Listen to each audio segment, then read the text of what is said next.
I'm not going to lie to you. For some weeks now, my signature scent has been eau de bleach. I've done that much cleaning. Eau de Dettol, eau de soap. Anyway, you know where I'm going with this, don't you? Donald Trump, President Donald Trump. You think it can't get any weirder, and then it does. Simon Marks, LBC's Washington correspondent, is here. I've washed my hands specially, Simon. You've taken the gloves off, have you? Yeah. I don't really know how to explain what happened at the White House last night. I mean, I have consistently said throughout the Trump presidency that there never seems to be a flaw. I mean, one can only hope that we hit the floor last night. It was simply jaw-dropping to observe. And I know there are all sorts of people out there that say, you know, we're much too critical of President Donald Trump and we don't give him a fair shot. How do you give this a fair shot? The President of the United States last night inveighs one of his Department of Homeland Security officials to come into the briefing room and present what appears to be some pretty half-baked evidence suggesting that direct sunlight reduces the life of the virus when it's in place on hard surfaces. And there was this long sort of Ronnie Corbett, Shaggy Dog back and forth between the two of them about children's playgrounds and whether in the summertime it would be okay to reopen the playgrounds because the sunlight would kill the virus on the swing sets and the climbing frames. And the official from the Department of Homeland Security was pointing out that it might do that, but it wouldn't kill the bacteria that existed outside direct sunlight. And President Trump kept pushing him, urging him to say it will be okay to reopen the playgrounds. And of course, the official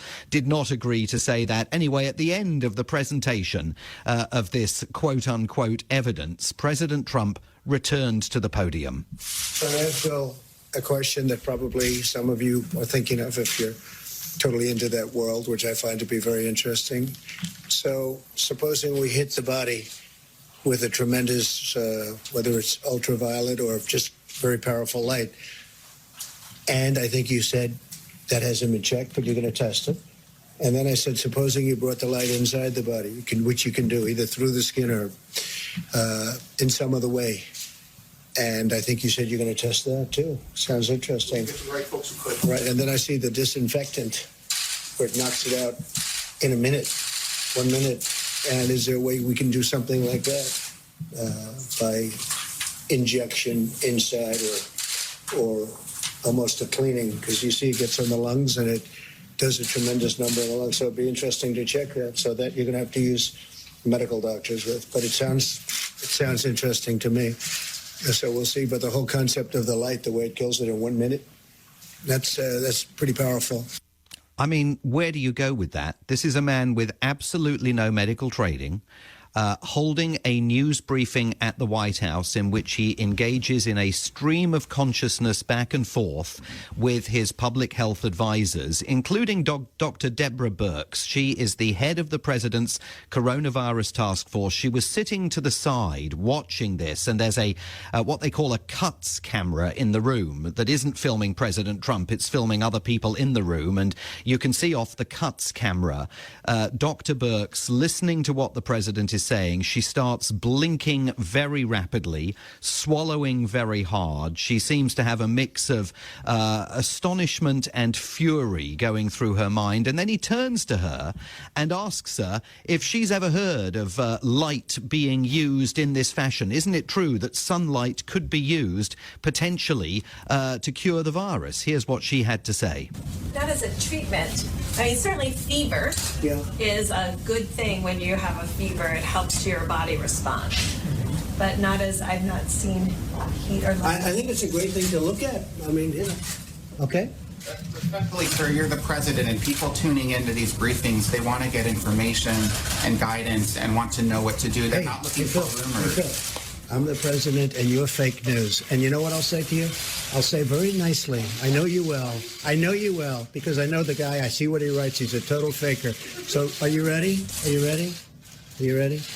It's just a suggestion. So that's it. That's all I have. I'm just here to present talent. I'm here to present ideas, because we want ideas to get rid of this thing. And if heat is good, and if sunlight is good, That's a great thing as far as I'm concerned. Go ahead. So that was the exchange that followed with Philip Rucker of the Washington Post, one of the most highly regarded White House correspondents currently having to endure these briefings on a daily basis.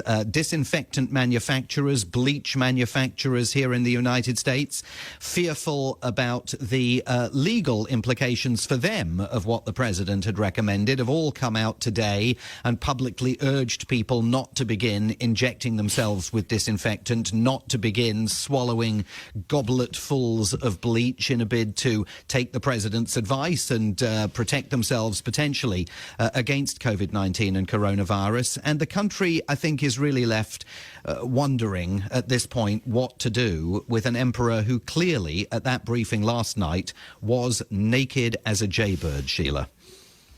Since just briefly, I've been having a little short Twitter conversation with Tom Swarbrick about this. He thinks she was right to stay in the room because there need to be some grown-ups to tackle the lunacy, as he put it, to manage the lunacy. I'm not convinced by that. I think we've seen time and again grown-ups attempt to stay in the room and manage the lunacy, and the lunacy just gets worse and worse. And eventually we can put the Trump story. What's that film where it's the final moments of Hitler? What's it called? Where they keep doing voiceovers of Hitler in his bunker with all his people, and they've done it. Oh yes, I can't remember the title of the film. The name of it, yeah. Somebody will tell me. But to my mind, you cannot stand next to or sit next to or be in the presence of, in a formal capacity, somebody who says that and not stop them, abandon ship and get out the room to make your presence make your views felt, or just remove. I don't know. I've never been a government advisor. What would I know? But I could not be in that room. I think this is a difficulty that so many people who have served in the Trump administration have faced. And if you look at Dr. Birx and if you look at Dr. Anthony Fauci, and there was an argument with Dr. Fauci last night at the briefing because Dr. Fauci says the country's not doing enough with testing in the United States. President Trump was asked about that, and President Trump said, well, I disagree with him. I don't think he's right about that. You know, Dr. Fauci has already previously described the experience of attending these briefings every single night. And by the way, there's another one in a few hours' time as draining. Sometimes they go on for 2 hours. You would think that the president has got better things to do with his time, much less his public health officials, than to sit there every single day and listen to this kind of nonsense. I think at the end of the day, this is a huge challenge for career public servants like Dr. Birx and Dr. Fauci, who are trying to steer the ship of state to the extent that they possibly can through as stable waters as they can find in a bid to save lives. And I think that the conclusion that they've reached, and I'm sure they will both tell their stories when this nightmare is over, the conclusion they have reached is that for the good of public health, which is the craft they serve, they have to sit through all this, because if they don't, what on earth will happen? I mean, if they're not if they are not there, this guy is going to reopen the nation's economy with the flick of a light switch. There will be no restraining influences on him. They are the restraining influences on him. But do we know that? Do we know that, though? Do we know that they are achieving anything like restraint? I think we do know that, because his definite impulse when this all began, and we saw it with his early rhetoric on coronavirus, was like a miracle, it's all going to go away. As soon as the summer comes, it will disappear. We're just going to let this wash through the country. He definitely was contemplating the herd immunity scenario. And it was about 3 weeks ago now when they sat him down, along with Mike Pence, who I think has also been a restraining influence. Mike Pence, by the way, who is the figure who every single night, in total contrast to President Trump, immediately, the first time he speaks, sends his condolences and sympathies to the families of the dead. Parenthetically, anybody out there that hasn't had a chance to look at it, read the Susan Glasser piece that has just been published in the New Yorker about a president who is completely incapable of leading the nation in mourning. Those are the restraining influences. And they sat Donald Trump down and said, listen, you are on a path here that inexorably is going to lead to inexcusable excess of 1 million dead in the United States. And it was that conversation that turned him away from the sort of the herd immunity concept and got him seriously to accept that, yes, he was going to have to close the economy down. But his impulse now is to get it all up and running in a way that terrifies them, because they're worried that if you do this all too quickly and without sufficient calibration, you're going to spark a second wave that is even worse than the first. The head of the Centers for Disease Control tried to point that out this week, and he was dragooned and marched before the press by President Trump and essentially ordered to retract the comment. And just briefly, if you would, neither of these two things that you've just described to me amount to a reason to remove him from office for the safety of the individual, of the many millions of people who live in America. I would argue they both point to the need to remove him from office.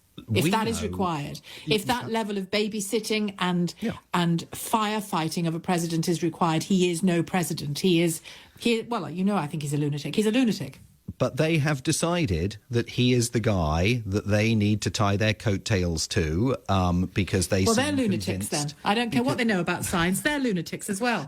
Because they. Well, they are. It's Downfall. Downfall is the film. Put them all in the same room. That's it. It's that. It's a scene from Downfall. Walk out, be in the room or be out of the room, but don't tie yourself to Donald Trump because he's a lunatic. Simon, I'm going to have to leave it there. I'm on one. Thank you. It's 3:51. He's a lunatic. Coming up at 4 on LBC, Eddie Mair. Is your patience being tested by all the promises on testing? Have you had a coronavirus test? And if not, what's it doing to your health and your ability to work? Eddie Mair on LBC.